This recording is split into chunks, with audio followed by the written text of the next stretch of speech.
अभी देखो क्या बताएंगे, बताइए। सुनिए, आ जाए सुन लो। जो आने वाले हैं थोड़ा पैर बढ़ा के आएंगे। हाँ सुनिए, कर जाओ।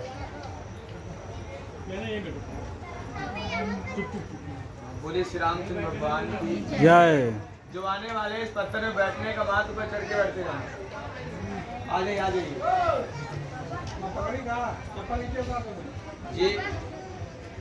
ये स्फटिक शिला है, जो ऐसा पत्थर पूरे चित्रकूट में कहीं नहीं।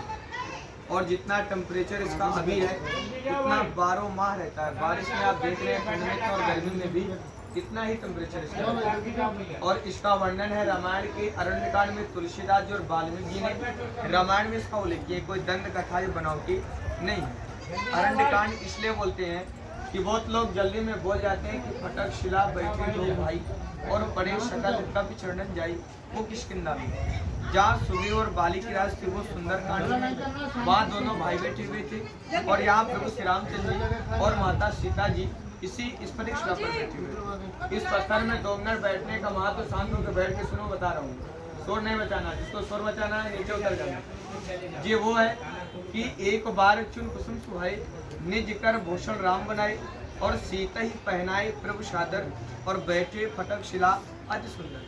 यहाँ प्रभु श्री रामचंद्र जी माता सीता जी को बैठा करके अपने जीवन काल में एक बार स्वयं जंगल गए, वहां से फूल तोड़ के लाए, अपने हाथों से फूलों का बेड़ीहार गजरा बनाए और माता सीता जी को यहीं बैठा करके श्रृंगार किए।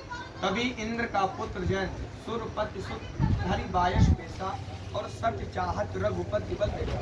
वो जानना चाह रहा था अगर भगवान होते तो स्त्री का श्रृंगार नहीं करते। कि कोई मानव बैरूपियां तो कौवे के भेष में आकर के सीता चरण चोंच वाला माता सीता जी के चरण में चोंच मार के भग जाता है। तभी राम जी देखते हैं कि माता सीता जी के चरण से खून बह रहा है तो क्रोधित होते हैं और एक शीख का तिनका उसके पीछे छोड़ देते हैं। तभी कौवा तीनों लोकों में जाता है, ब्रह्मा विष्णु महेश, लेकिन कोई शरण नहीं देता। तभी रास्ते में नारद देखे विकल जयंता और लागी दया कोमल चित सुनता। नारद जी को दया आती है कि कौवा तीनों लोकों में भटक रहा है। तो नारद जी बोलते हैं कि तू अपना राम जी के चरणों में जा, वो तो ये क्षमा करेंगे, नहीं पूरे संसार में कोई क्षमा करने वाला नहीं है। तो आता है राम जी के पास, राम जी कौवे की एक आंख फोड़ देते हैं। तभी से आज भी पूरे संसार में कौवे एक ही आंख के होते हैं, एक नयन कर तजा भवानी। आंखें तो 2 होती हैं लेकिन दिखाई एक ही से देता है आज भी। वो राम जी का बायां पैर है, ये दाहिने पैर का घुटना, ये अंगूठा। जब घुटना टेक के कौवे को बाण मारे, वहाँ राम जी बैठे थे, यहाँ माता सीता जी। ये भगवान माता सीता जी का चरण यानी कि पैर, नीचे लक्ष्मण शिला और ऊपर राम जानकी मंदिर। आप एक चीज ध्यान देखेंगे, भगवान ना हमारे यहाँ कोई डर, ना बंधन, ना जबरदस्ती।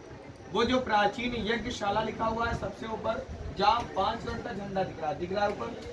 यहाँ हमारे बड़े महाराज जी वहाँ हर वर्ष आज भी कार्तिक दीपावली के 3 दिन पहले और 3 दिन बाद यानी कि 7 दिन वहाँ हर वर्ष विष्णु महायज्ञ करते हैं। उस यज्ञ में श्रद्धानुसार जबरदस्ती नहीं, थोड़ा बहुत यज्ञ में सेव मिलते हैं भगवान। 51 रुपए और 101 रुपए का सेव लेते हैं, लेकिन जबरदस्ती नहीं।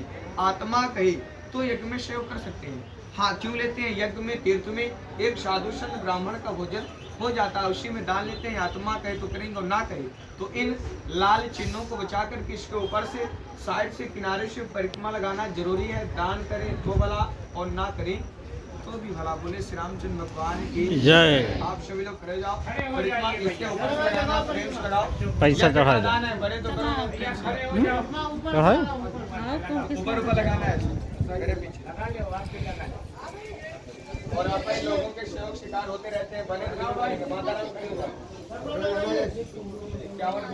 राम